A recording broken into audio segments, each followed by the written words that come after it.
тухай хуулийг хэлсэж байна. За энэ дээр нэг санхүүгийн маргаан шийдвэрлэх байгууллага талаар энэ хуулийн үзэл баримтлал орсон байна. За Омбудсман гэдэг нэртэй байх юм байна.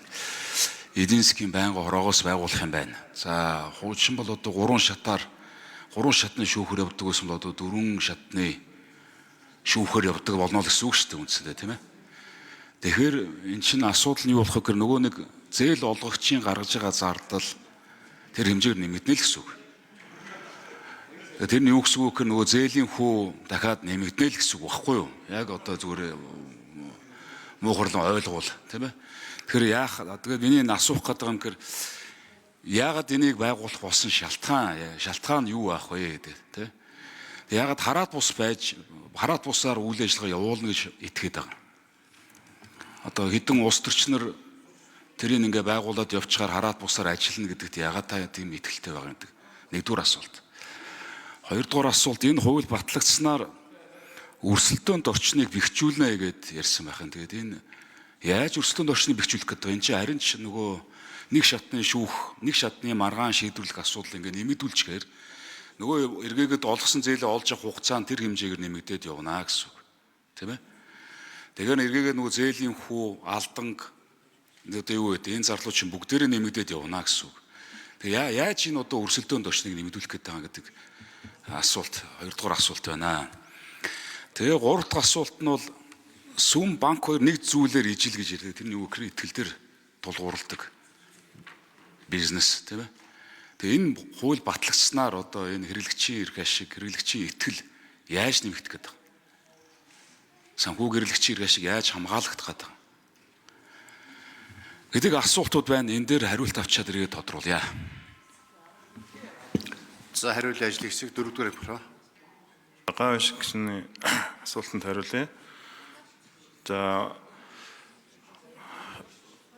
санхүүгийн маргааныг шийдвэрлэх ийм байгууллага яагаад хараат бус байна гэж бодож байгаа гэсэн асуулт байна. За олон улсын туршлагаар бол ерөнхийдөө энэ санхүүгийн маргааныг шуурхаа ингэж шийдвэрлэдэг бол олон улсын жишг байна. Тэгээд энэ бол нэлээд олон улсад бол амжилттай бол хэрэгжсэн. Тэгээд маш олон судалгаагаар бол ерөнхийдөө энэ өөрөө бол санхүүгийн тодортой байдал болон хэрэглэгчийн эрх ашигыг хамгаалахад бол эерэг нөлөөтэй байна гэсэн бол үр дүнтэй бол байгаа. За энэ олон улсын жишгийн дагуу хэн зохицуулж байгууллагад санхүүгийн системийг хэн зохицуулж байгаа байгууллагуудад бол бид бүхэн бол энэ байгууллагыг байгуулах нь зүйтэй гэж бол үзээд энэ хуулийг бол оруулж ирж байгаа. За хоёрдугаар асуулт бол яаж өрсөлдөөн нэмэгдэх вэ гэсэн бол асуулт байна. Ерөнхийдөө хуулийн хамгийн гол зорилго бол санхүүгийн үйлчлэгээ олгогч болон санхүүгийн хэрэглэгч хоёрын хооронд байгаа тэгш бус мэдээллийн байдлыг бол бид бүхэн аль болох хамгийн бага түвшинд авчиж, ижил түвшинд авчина гэж байгаа. За ингэж ижил түвшинд авчиж зах зээл дээр илүү их мэдээлэл бий болсноор бол ерөнхийдөө өрсөлдөөнд төвшөнд бол эерэг нөлөө үзүүлнэ гэж бол бид бүхэн бол харж байгаа. Энэ ч гэсэн олон улсын бас судалгаанууд дээр бол өөр нотлогдсон бол зүйл байгаа. За 3 дугаар асуулт бол харилцагчийн итгэл бас яаж нэмэгдэх вэ гэсэн байна.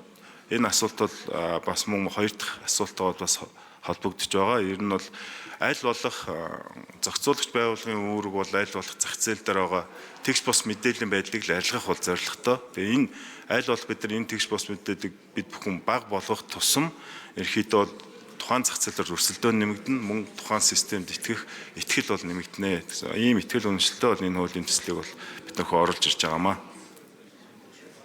За санхүүгийн Амбатагш асуулт асууя.